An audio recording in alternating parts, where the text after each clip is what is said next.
Llegó la hora. Llegó la hora. Llegó el momento. Bienvenidos con ustedes. Chismosa comunica. Chismosa comunica. Iniciamos en 5, 4, 3, 2, 1. Sergio, viajamos todos a Brasil. En diciembre de 1998, Sergio, Gloria, Mari, Caro, mi hermana menor y yo volamos a Río de Janeiro. En ese momento, mi hermana estaba embarazada. En uno de los hoteles donde nos hospedamos, le volví a decir a Sergio que me quería ir. Él mandó llamar a Caro y empezó a pegarle mientras me gritaba que era una prostituta. El dolor de verlo lastimarla así me paralizó y solo pude alcanzar a decirle que no me iría. Entonces me exigió poner por escrito que lo amaba, con todo y firma. Se lo escribí, pero no quise firmarlo. Me amenazó con seguir golpeando a mi hermana si no lo firmaba, que cómo era posible que yo prefiriera eso. Finalmente, hice lo que me ordenó. Caro, 24 de octubre del 2000, 10 horas, Aquiles Cerdán, Chihuahua. En una ocasión, Carla estaba castigada sin poder moverse en un pasillo del cuarto. Pasó Mari y le dijo a Sergio que había visto a Carla muy pensativa, lo cual para Sergio significaba que Carla se quería ir y que estaba planeando escaparse.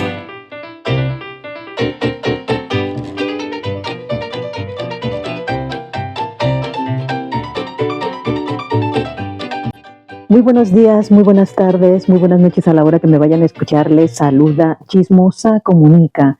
¿Cómo están mis queridos chismosos? Este lunes 25 de noviembre del 2024. Como siempre, mis mejores deseos, mis queridos chismositos.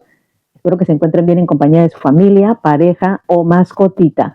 Bueno, yo por acá dándome un tiempo para traerles un poco de chisme. Saben, mis queridos chismosos, a mí me gusta dar contenido en base a la verdad, pase lo que pase y le pese a quien le pese. Obviamente que a veces me gustaría que fueran mentiras, que todo quedara en un simple chisme, pero lamentable y tristemente, todo lo que comparto en este canal es la verdad. Les había prometido irles desmenuzando poco a poco el libro de Carla de la Cuesta, Todo a la Luz, el caso criminal que México dejó en la oscuridad. Pues bueno, Carla de la Cuesta, como todos ustedes ya saben, fue una de las víctimas del clan Trevi Andrade Portillo, que en este libro está dándole voz a todas aquellas víctimas que quedaron en el anonimato, que quedaron, dijera ella, en la oscuridad, puesto que tal cual lo dice, en México lo dejaron escondido, lo dejaron en las sombras.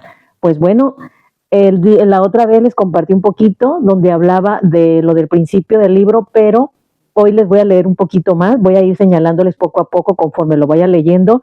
Capítulo 1, capítulo 2. Mis queridos chismosos, obviamente nada reemplaza a que tú compres el libro de Carla de la Cuesta, Toda la Luz, para que tú entiendas detenidamente en lo que consiste todo lo que ella plasmó en este libro. Está sumamente interesante. ¿Por qué? Porque aquí vienen todos los testimonios que las víctimas en ese tiempo del clan Trevi Andrade Portillo quedaron plasmadas en la Fiscalía de Chihuahua. Yo lo que sí recomiendo es comprar el libro, obviamente para que poco a poco lo leas tranquilamente y obviamente cada quien razona y comprende conforme a su percepción el contenido del libro. Además de que a mí me gusta recomendar que lo compren, ¿saben por qué? Que lean lectura impresa a la antigüita, o sea, el libro tal cual, porque además de eso estás oxigenando tu cerebro, es un ejercicio vital de nuestro cerebro que la lectura impresa nos ayuda para llevarlo a cabo, o sea, es ejercicio. Además, pues vas a enterarte realmente de lo que te han escondido, de la historia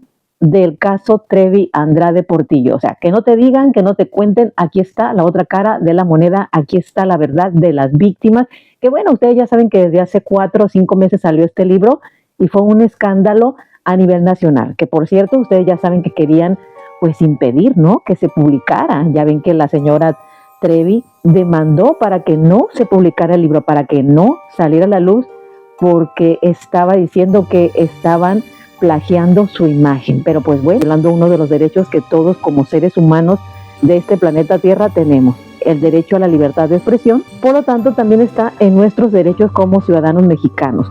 Pues bueno, mis queridos chismosos, sin más preámbulo, voy a leerles un poco del contenido del libro para que ustedes se den cuenta de lo que viene aquí, de lo fuerte que está esta historia, de estos testimonios que, híjole, como bien les he comentado, yo siempre quedo con un nudo en la garganta cuando lo leo, y además de eso, pues un mare magno de sentimientos encontrados, ira, ganas de llorar, uy, así no, o sea, de verdad es un mare magno de emociones. A veces digo, bueno, pues ya, cálmate, respira, expira, porque sí está muy fuerte lo que se plasmó en este libro.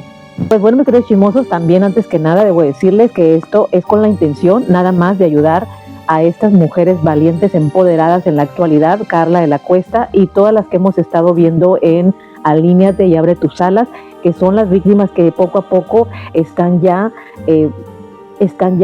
contando sus testimonios, que la verdad, híjole, yo voy a ser sumamente feliz cuando vea a una por una de esas víctimas del clan Trevi Andrade Portillo hablar con todas estas chicas y contar su verdad, porque aunque todas vivieron un caso similar, tienen muchas cosas en común, pero cada quien lo vivió de diferente manera. Entonces sería muy bonito, sería muy bueno verlas a todas poco a poco en el canal de Ailín y Carla de la Cuesta contándonos su testimonio. Pero bueno, mientras eso sucede, vamos a apoyarlas de esta manera. Obviamente los derechos de este libro le pertenecen a Carla de la Cuesta y a la editorial de este libro, que es Villalbo. Ok, mis queridos chismosos, pues bueno, empecemos.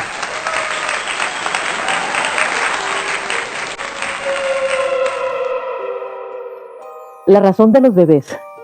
Quiere poner mucho énfasis en que nosotras no podíamos decidir si queríamos o no tener a nuestros bebés. No es que nos embarazáramos porque lo estuviéramos buscando. Para mí es muy importante que se entienda esto. No podíamos decidir nada sobre ello, ni sus nombres, ni lo que comían, y no podíamos tenerlo cerca. Sergio definía cuándo podíamos verlo y era solo por unos minutos. Tampoco podíamos jugar con ellos o ser cariñosas. Nada quita el inmenso amor que le tenemos a nuestros amados hijos. Eso no está en duda. Pero puede, por favor, entenderse la inmensa diferencia entre quien hace lo que sea necesario para embarazarse de un hombre y quien se encuentra en total condición de esclavitud y no puede siquiera opinar. Oh my God. Este es el significado de un embarazo forzado o, en su defecto, un aborto forzado.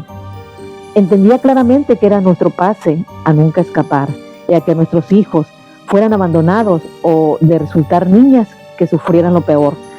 ¿Por qué querría que un ser indefenso naciera en ese entorno? O sea, por favor entiéndalo, aquí voy a hacer un paréntesis lo que está diciendo Carla de la Cuesta. ¿Por qué querer que un ser indefenso naciera en ese entorno, como muchas los han interpretado, mucha gente cuando se enteran de ellas?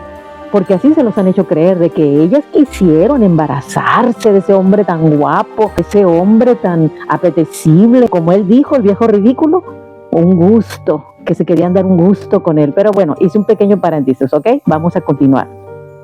Dice Carla, así que por todos lados éramos presas de control, tortura y abuso, los cuales se duplicaban a través de nuestros hijos.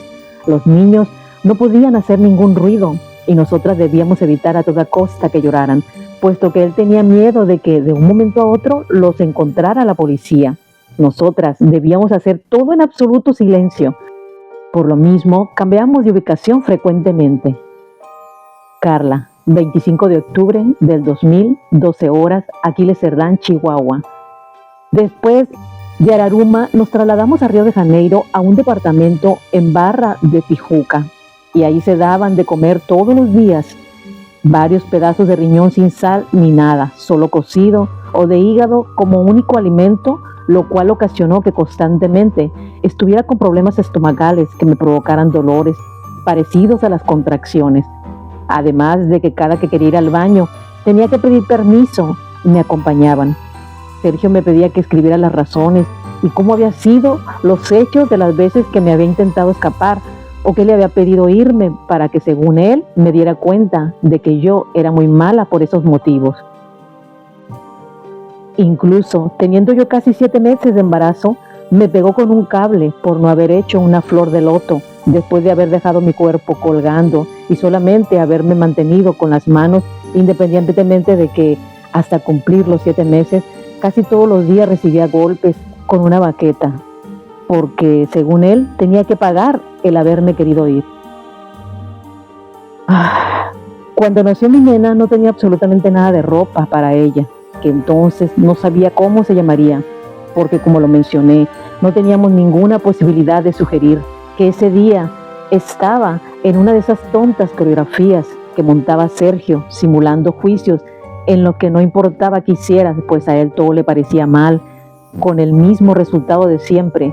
Emitir un castigo le llamaba juicios. Las reuniones donde nos juntaba todas en una especie de círculo, sentadas en el piso, mientras exhibía una de ellas sobre un tema en el que él considerara que habías desobedecido. Las demás debíamos dar nuestro punto de vista y, por supuesto, darle la razón a él.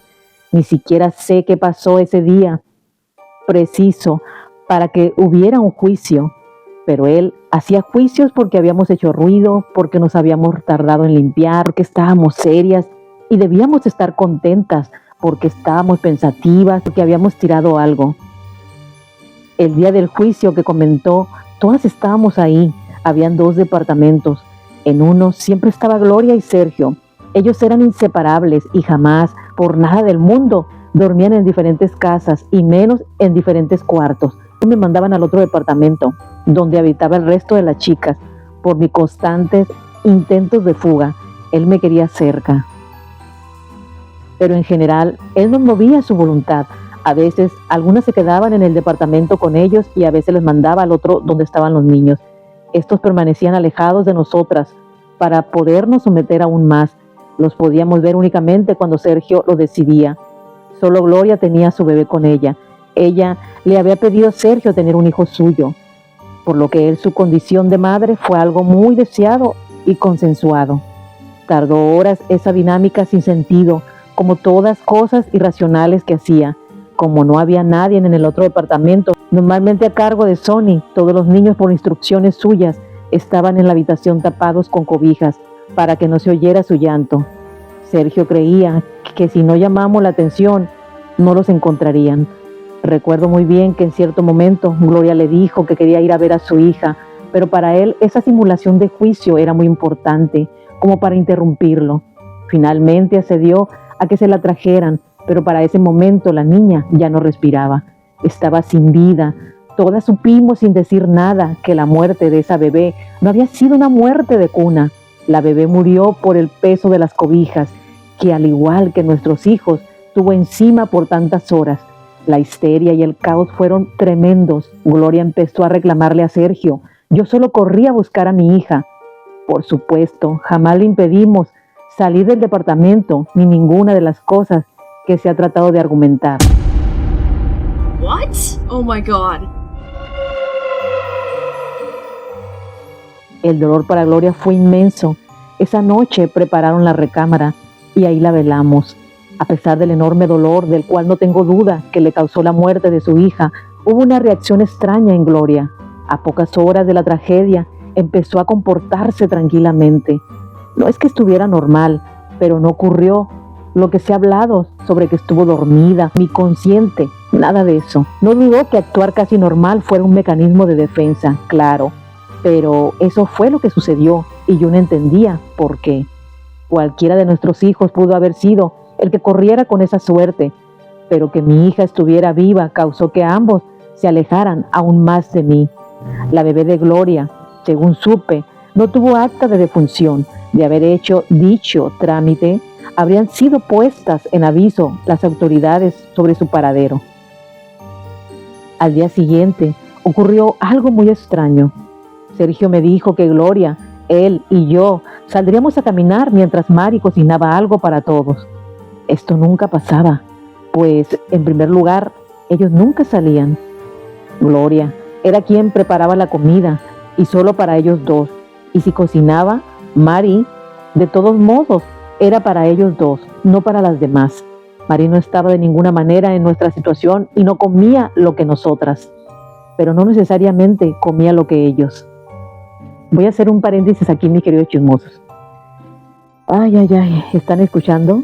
Qué fuerte lo de tapar a los niños con las cobijas. Vean nada más cómo, obviamente, la bebé de Gloria Trevi murió asfixiada por la inconsciente manera de cubrirlos, según para que no escucharan los llantos de esas pobres criaturas.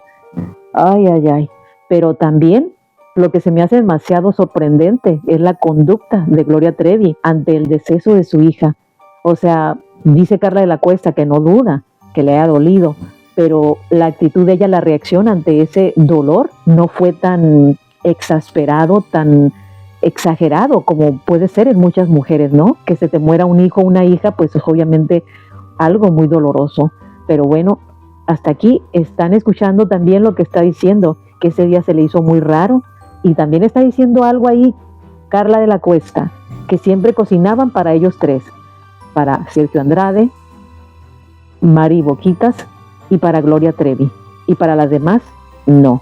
Entonces yo escuché en una de las entrevistas que le hicieron a María Raquel Portillo, donde esta sale diciendo que la historia exactamente que estas chicas relatan, también la escuché con Liliana Regueiro, que les ponían a cocer bofe y corazón de res y que se las daban sin sal, lo que acabo de comentar, y también las castigaban haciendo una mezcla de comida ya desechada, echada a perder, y que las obligaba a que se la comieran, que las licuaban y las obligaba. ¿Y qué creen?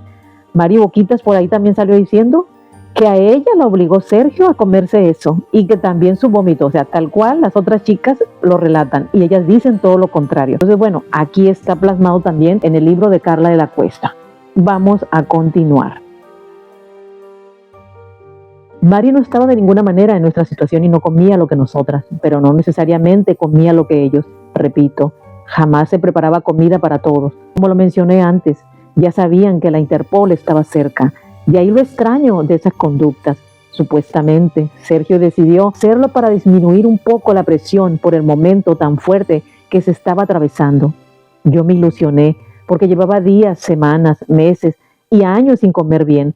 Comíamos muy poco o comíamos desperdicios que nos llevaban hasta el vómito.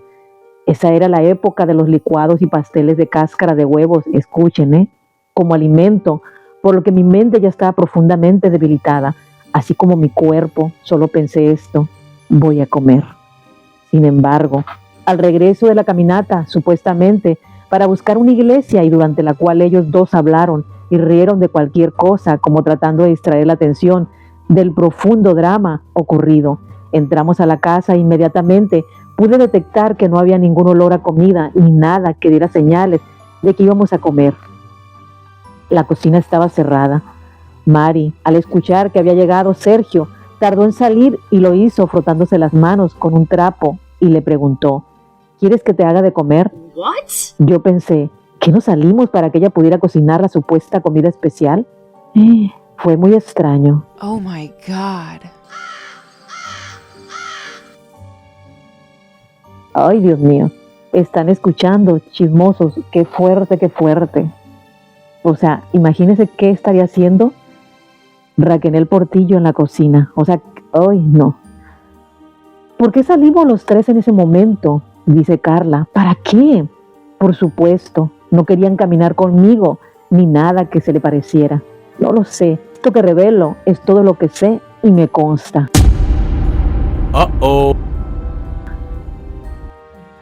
La captura. En ese mismo departamento yo solía pararme en la ventana del cuarto donde debía permanecer, pues como he expresado, no teníamos libertad de movimiento ni dentro de la casa. Miraba y miraba por una ventana que daba al interior de un patio, pensando en si algún día podría salir de ahí. Pero ahora con mi bebé, me llama la atención recordar que yo llegué a pensar que debía esconder mis pensamientos de Dios, porque Dios se lo informaría a Sergio. Oh my God. ¿Cuánto hay que saber, descubrir y conocer de una mente torturada por tantos años? Las investigaciones que he hecho sobre los padecimientos que nos asaltaron por haber soportado tanto tiempo, algunas casi una década, en un estado de trauma constante, infligido de todas las formas posibles, darían material para otro libro. En uno de estos funestos departamentos se tomaron varios de las fotos que circulaban por ahí. En la inmensa locura de Sergio, él creía que tomarnos fotos actuadas era prueba de que éramos felices, pero esas fotos documentaban más bien nuestro estado. En una de ellas incluso aparezco con el ojo morado, Fue un día que Sergio me golpeó directamente en la cara, justo afuera de la mencionada cocina. No sé ni qué hice, según él, porque nunca era nada real. Solo sé que en algo lo confronté y del golpe caí al piso.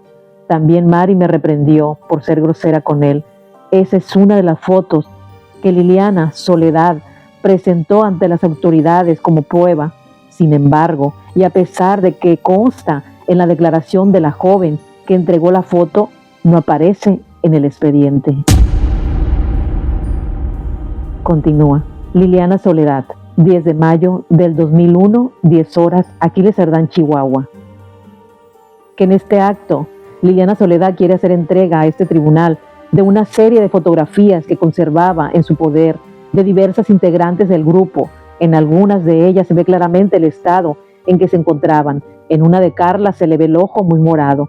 Algunas cartas de Sergio a mi familia desde Brasil, un poder que Gloria me pidió que hiciera en Argentina para defensa de ella. Los poderes que me pidió eran a favor de los abogados.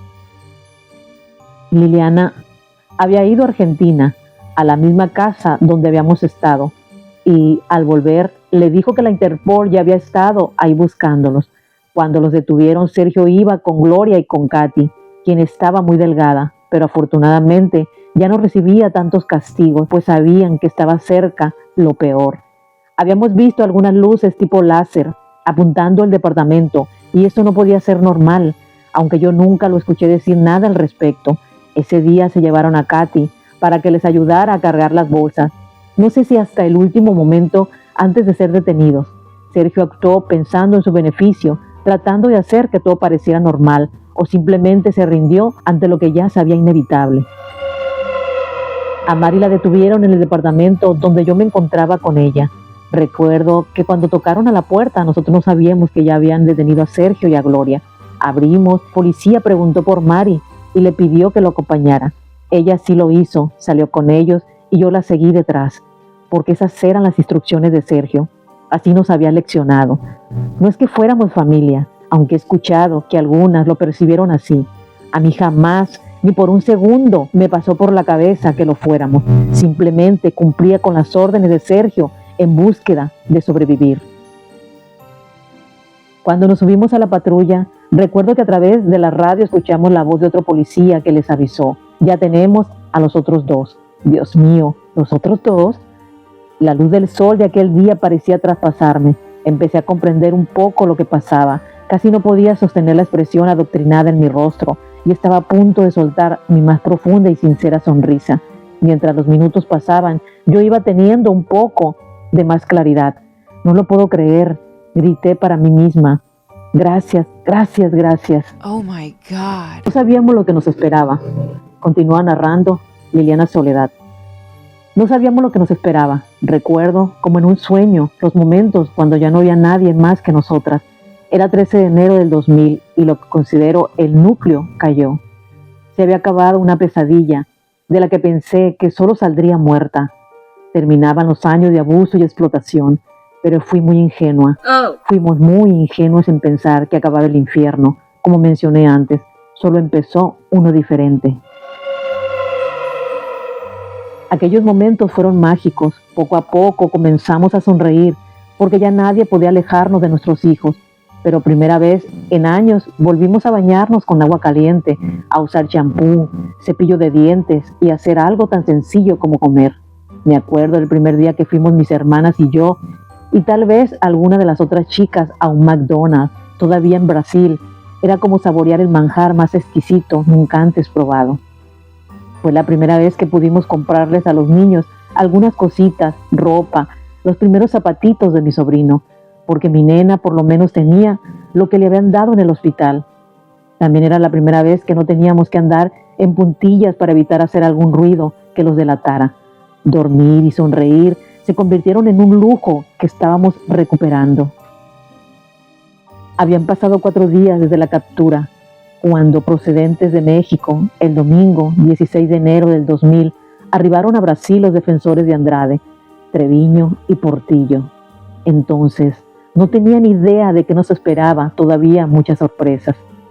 Al llegar los litigantes y tras haber visitado en la cárcel a los presuntos culpables, uno de ellos, de nombre Eduardo Suárez, completamente fuera de sí, me narró una historia inverosímil de la que reproduzco este diálogo. Eduardo Suárez: Carla, Gloria no sabe nada de los niños. Carla de la Cuesta: ¿cómo?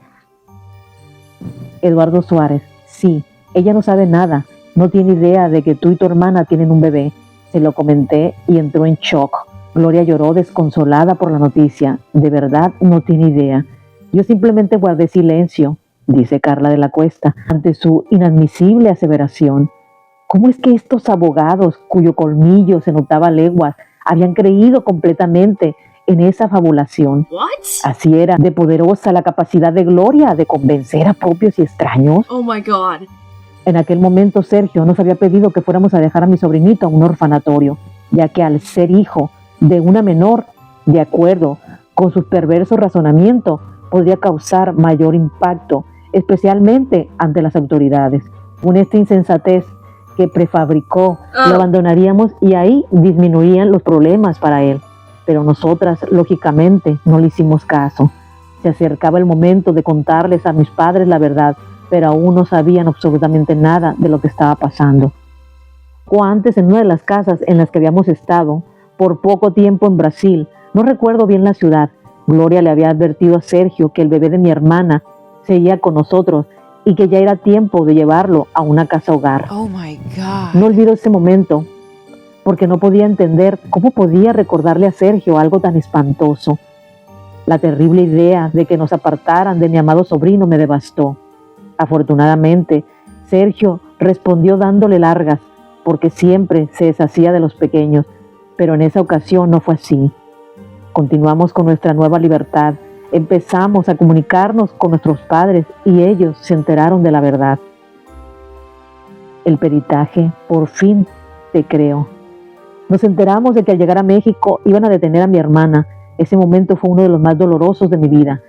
El viaje desde Brasil parecía interminable. La angustia, porque fuera verdad lo que ocurría con mi hermana, era enorme. Cuando llegamos al aeropuerto del Distrito Federal, la pesadilla se hizo realidad.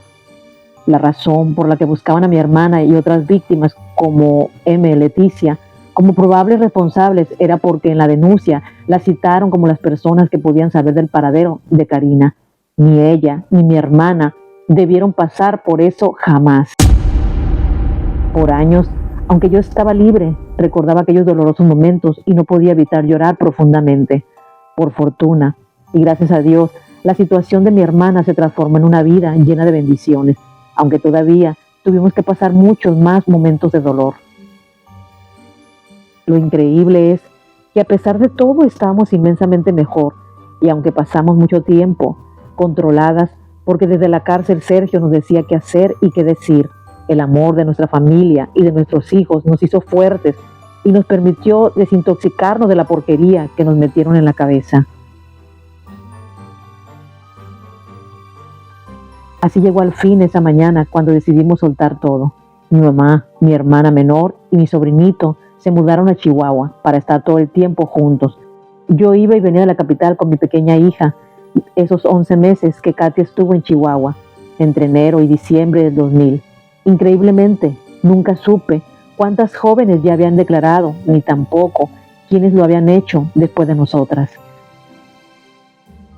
En esos meses, allá en Chihuahua, una enorme cantidad de gente maravillosa, principalmente de grupos cristianos, que de manera desinteresada se acercaron a mis hermanas y a mi mamá para apoyarlas, contenerlas y consolarlas, aún sin conocerlas.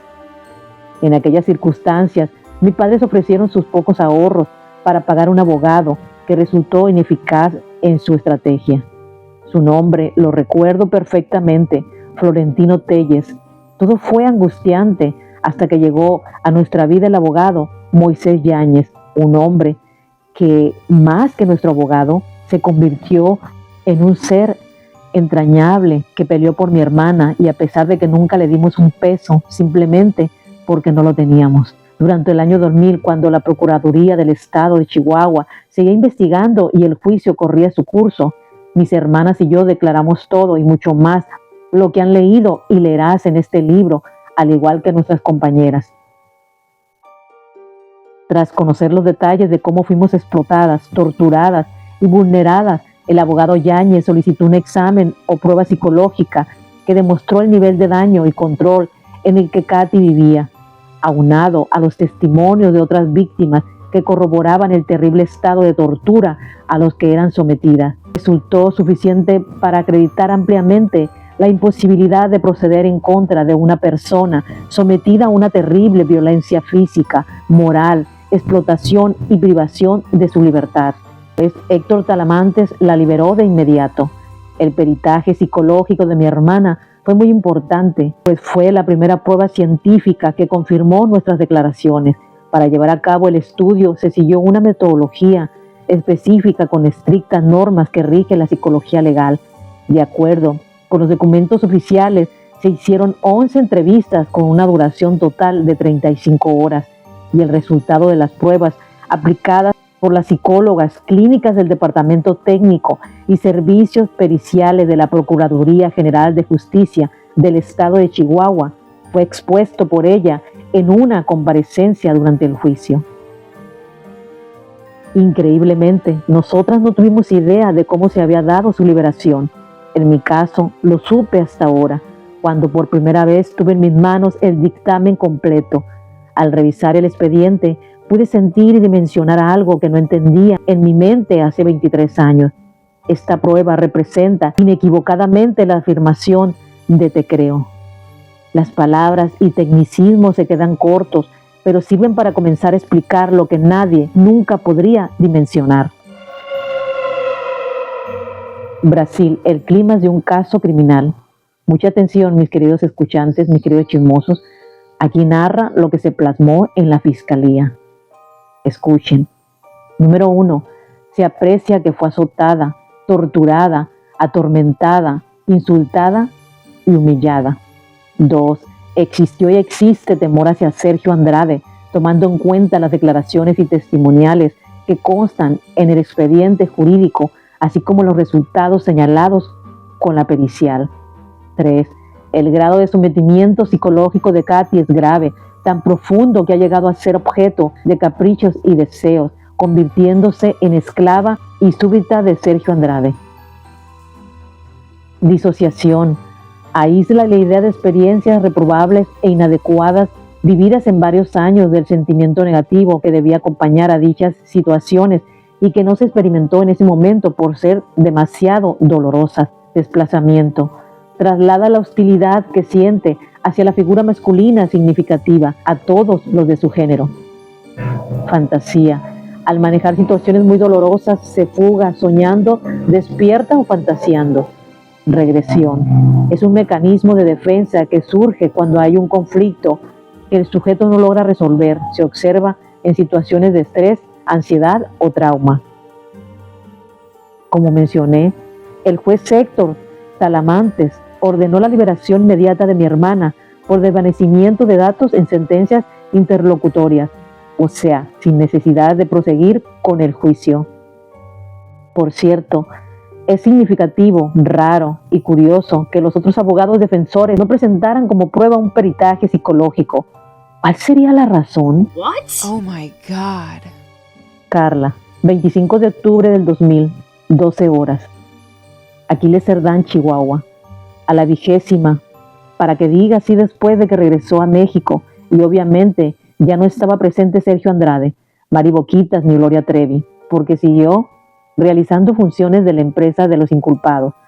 Calificada de legal, contestó. Porque yo seguía bajo la influencia de ellos. Esto es lo que está contestando Carla, ¿ok? Porque yo seguía bajo la influencia de ellos y porque seguía teniendo miedo de lo que él me pudiera hacer. Si yo dejaba de apoyarlo y además me daba miedo de que pudiera hacerle algo para dañar a mi hermana Katy. Por otro lado, Sergio seguía mandándome mensajes en donde me seguía presionando psicológicamente para hacerme creer que si yo lo dejaba de apoyar, quería decir que estaba yo en contra del cristianismo y que yo me convertiría en una persona mala y que sería algo incorrecto, que de no seguir juntos significaba que yo no seguiría los mandamientos de Dios al separarme de ellos. También ha sido un proceso muy difícil de ir recuperando la dignidad, la voluntad, el respeto, de perder el miedo Y esto ha sido gracias a que por fin estoy con mi familia y vuelvo a vivir una vida normal y vuelvo a hablar con la gente y cada día comprendo más todo el daño que han hecho y que lo único que sí es ir en contra de Dios es tapar las mentiras después de esas personas y fueron muchos años de manipulación, pero que por fin tanto mis hermanas como yo nos hemos estado superando. Y por eso pido y deseo que si llegan a venir Gloria y Mari al Cerezo para mujeres aquí en Chihuahua, en ningún momento puedan tener contacto con mi hermana Katy, puesto que van a intentar manipularla y presionarla con sus lavados de cerebros habituales, lo cual, ya sea solo por cartas y mensajes, le ha costado a mi hermana ir al hospital en varias ocasiones debido a la crisis nerviosa que le ocasionan las presiones de esas personas. Oh my God. 23ª, dado lo que manifiesta la testigo y viendo el grado de peligrosidad que Sergio Andrade y su gente pueden llevar a cabo, dadas las declaraciones vertidas, solicito a este tribunal se prevea lo necesario y se ordene a quien corresponda se les brinde la seguridad que garantice la integridad corporal de ellas y de su familia. Jamás se nos otorgó. What? Oh my god. Pero la historia apenas empieza. Ay, Dios mío. ¿Ya escucharon, mis queridos chismosos? De verdad, qué fuerte, ¿eh? Todo lo que narra Carla de la Cuesta aquí, lo que pasó con su hermana Katy, lo que pasó con ella, con su hermana Carola, con sus hijos y también la influencia que ejercían mentalmente el clan Trevi Andrade Portillo, porque ahí menciona a los tres. Escuchen bien, ¿ok? Con atención. Y lo que más lamentable y triste y preocupante se me hace, ¿saben qué es? Oh. Que lucran, que utilizan la religión, que utilizan la palabra de Dios. O sea, vean cómo ejercían esa manipulación para decirles que Dios los iba a castigar. Y no sé si ustedes se han dado cuenta, si no los invito a que se pongan a googlear y vean. Por cierto, yo en mi canal tengo algunos fragmentos de videos antiguos de los viejitos, porque este escándalo masivo se hizo hace casi cerca de 3 décadas, ¿ok? Hace casi 30 años. Ahí salen las declaraciones de Mari Boquitas y también de Gloria Trevi diciendo, no, que Dios, que el Señor, que bendito sea Dios, sí, que mi Padre Santo, dice aquí en la Biblia, que yo no, que yo sí perdono a Dios, dice Raquel Portillo. Yo sí perdono a Sergio porque ya no lo amo como hombre, pero lo perdono, porque Dios es el que manda. Y también Gloria Trevi hasta la fecha sigue que no se le cae el Dios de la boca. O sea, mi pregunta es, mis queridos escuchantes, mis queridos chismosos, ¿a qué Dios le rezan estos tres dementes? ¿En qué Dios creen? Si Dios es amor, si Dios no permite todas estas agresiones psicológicas, físicas y verbales, o sea, ¿cómo? ¿Cómo ser cómplices de un pederasta, de un enfermo mental como Sergio Andrade, de ese monstruo? ¿Y cómo salir todavía alabándolo? ¿Cómo salir defendiéndolo? Por eso es que les digo, estas mujeres para mí, ahorita en la actualidad, lo que hicieron supuestamente ellas, ya pintándose como víctimas de este barbaján, es porque ya no les queda otra alternativa. Pero miren, aquí están, todo plasmado en el libro de Carla de la Cuesta, todo a la luz, la verdadera historia de todas estas víctimas.